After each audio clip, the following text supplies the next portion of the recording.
Hoje pela manhã eu acordei com muita gente dizendo nas redes sociais que a quarentena foi inútil e o pessoal estava falando isso com base na declaração da chefe do programa de emergências da OMS, a Maria Van Kerkhove. Se eu errei o nome dela é porque ela é americana e eu não sei qual é a origem do sobrenome, então realmente não sei como pronunciar isso.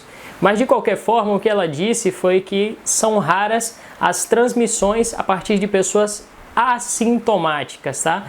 E aí muita gente acabou interpretando que quem não tem sintomas, quem não apresenta sintomas, então não pode transmitir o vírus. E aí, segundo a lógica dessas pessoas, também seria inútil fazer qualquer tipo de isolamento ou quarentena, porque quem apresenta sintomas você pode isolar, né, fazer um isolamento vertical no caso, e o restante que não apresenta sintomas você pode deixar trabalhar normalmente, né, não teria necessidade de quarentena.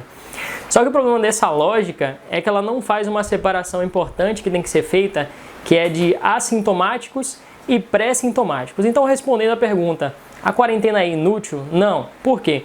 O que é um assintomático? O assintomático é uma pessoa que ela contrai o vírus, ela tem o vírus, ela testa positivo para coronavírus, mas ela não apresenta nenhum sintoma. Ela não tem coriza, não tem dor de cabeça, não tem febre, não tem dor de garganta, ela não apresenta nenhum sintoma da doença. Ela tem a doença, mas não apresenta sintoma. Então esse é o assintomático.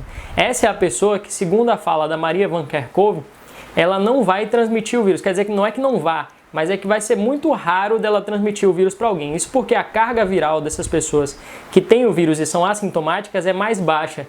Então essa transmissão é mais rara. Só que o problema é que existem também os pré-sintomáticos. Aquela pessoa que ela contraiu o vírus, aí tem o período de incubação, que o vírus está no seu organismo, mas ele ainda não se manifesta, e tem o estado pré-sintomático. Né? No estado pré-sintomático, você ainda não apresentou nenhum sintomas, pré-sintomático já diz o nome, antes de você desenvolver os sintomas.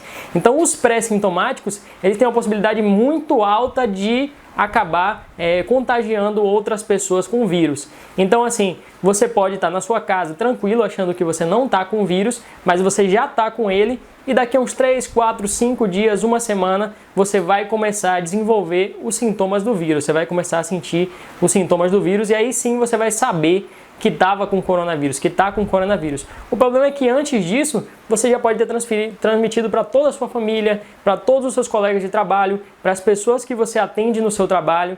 Então é absolutamente perigoso essa transmissão no período pré-sintomático, tá? Além disso, além desse problema, ainda tem as pessoas que só desenvolvem os sintomas leves. Então vão ter pessoas que vão contrair o coronavírus e só vai desenvolver, por exemplo, a coriza ou só vai ter uma leve dor de cabeça. Essas pessoas, elas também transmitem o vírus, só que na cabeça delas, elas estão só com uma rinite, elas estão só com uma alergia ou pegaram um simples resfriado, né? Então, tem as pessoas pré-sintomáticas que podem transmitir o vírus e tem as pessoas que apresentaram sintomas leves que não acham que estão com coronavírus, mas estão e estão transmitindo sim. Por isso a quarentena não é inútil. A quarentena é necessária para evitar que essas pessoas transmitam o vírus e a gente chegue a um nível de contágio em que exista a superlotação de UTIs. Impedir totalmente a transmissão do vírus é impossível, até porque é impossível a gente isolar todo mundo em casa, né? A economia ia quebrar, ia colapsar totalmente e aí a gente ia ter um resultado muito pior do que o que a própria doença pode promover, né? Mas o objetivo da quarentena, o objetivo desse isolamento sempre foi evitar o colapso do sistema de saúde, ou seja, que todas as UTIs estivessem lotadas e no momento que você contraísse ou que você tivesse qualquer outra doença e fosse precisar de uma UTI, você não iria encontrar. Isso chegou a acontecer em alguns estados do Brasil. No Amazonas, por exemplo, a gente viu várias cenas de pessoas que iam aos hospitais e não encontravam vagas. A gente teve pessoas morrendo em casa porque não tinha vaga nas UTIs do estado do Amazonas. Em vários outros estados a gente teve uma lotação muito próxima do 100%. A gente teve em Ceará, Pernambuco, Rio de Janeiro chegou a quase 90%, a cidade de São Paulo, se não me engano, chegou a passar em um momento de 90%. Então a gente teve muito próximo desse colapso do sistema de saúde.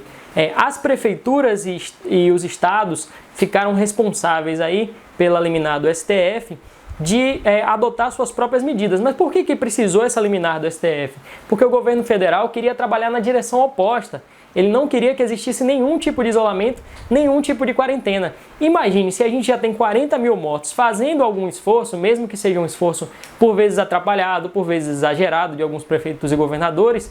Imagine se não tivesse esforço nenhum. Se a gente simplesmente adotasse a ideia do Bolsonaro aí, que chegou a dizer que vai todo mundo morrer mesmo, então não tem o que fazer, vamos continuar trabalhando. Imagine se a gente adotasse essa lógica, quantos mortos a gente já teria hoje?